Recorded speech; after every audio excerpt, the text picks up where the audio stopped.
We are without a leader. The dead King of Scotland has no heir. War creeps in from the south, where Edward Longshanks, the avaricious King of England, has returned from successful campaigns to conquer Wales and France. As Longshanks turns his attention to Scotland, the shadow of fear settles across the Highlands. The English have thousands of Welsh longbowmen, hundreds of knights on horseback, and dozens of siege weapons.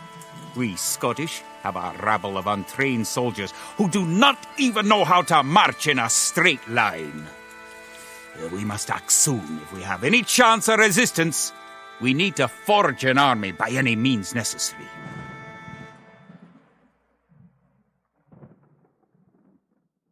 Scotland has soldiers now, if only a few. But if we are to turn back the greed of Edward Longshanks, we will need many more recruits. Much more gold in our coffers. These ancient stones and oaks around us will soon be steeped in the blood of clansmen. An army marches on its stomach, or so the old saying goes. My clansmen have been farming and tending sheep for hundreds of years, but gathering enough food to feed an army is a different matter entirely. Without a strong economy, the meager forces that we've cobbled together will collapse again. Edward Longshanks, for all his disrepute, has shown military tactics in Wales, England and France to be very effective, if not cruel and ruthless. He's indeed an enemy to be feared.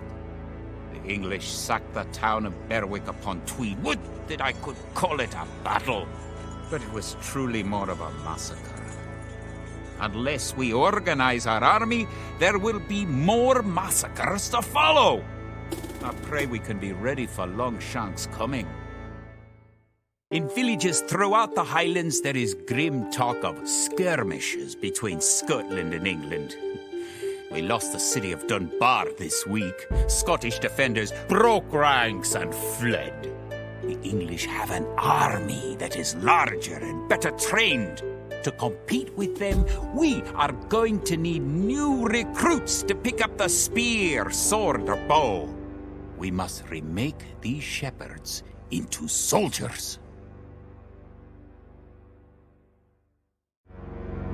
Now that we have militias stationed across the border, the English have slowed their raids. But facing Longshanks' army will be another matter. The wicked English king has yet to bring his famous longbows to bear. Our militias could only get us so far. We are going to need more advanced weapons.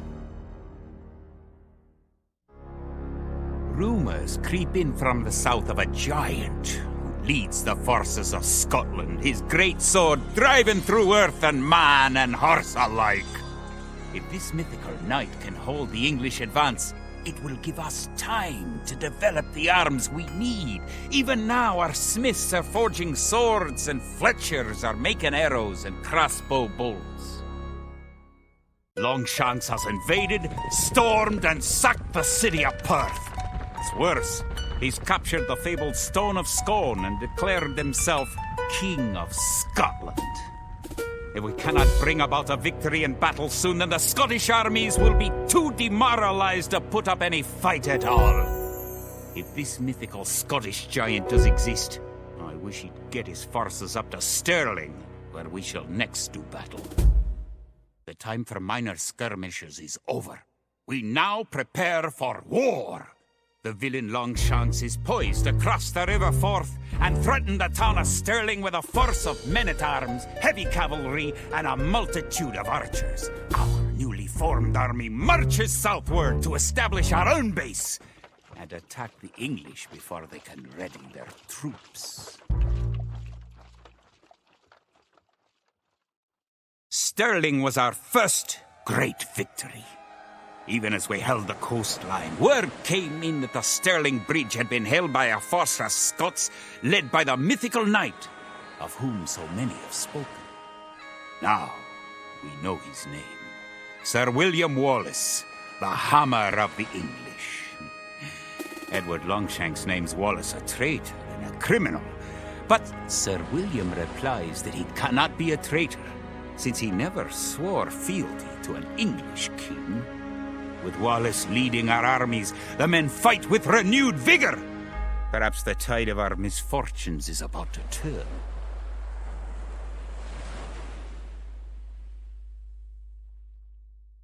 Our coffers were depleted at the Battle of Stirling, so we need to strengthen our economy once again before pushing south into lands held by the English.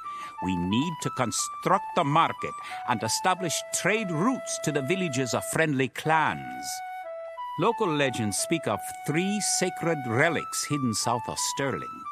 Acquiring these artifacts for Wallace's army will be a great boost to Scottish morale. With the 3 relics now locked away safely in Scottish churches, men murmur that we are blessed by the heavens.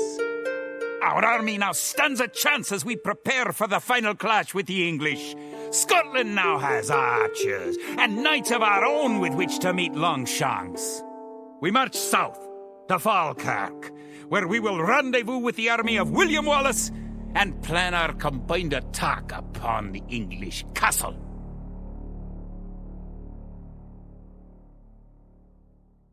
The only way we can hold the boggy lowlands around Falkirk is to build a castle and as many walls as we can construct in a short time. These fortifications will serve to protect our camp as we construct siege weapons with which to assault the English castle. Once the castle is constructed, Wallace himself has sworn to join our forces, and together we will attack Longshanks and his English troops. It looked certain that we would be defeated at Falkirk. Yet, somehow, though outnumbered and outranged by English longbows, we were victorious! English castle was torn down, and a Scottish one will be built in its place. William Wallace has shown us the path to victory. Although he's but one man, he inspires great deeds in others, and many of the Scottish princes and lords have drawn their swords with his. Wallace's own sword is a 5.5-foot beast, forged, of course, in Scotland. He has sworn not to rest until his sword finds the neck of Edward Longshanks. The struggle will continue, but we have learned the ways of war. Now, it is the English who will know fear.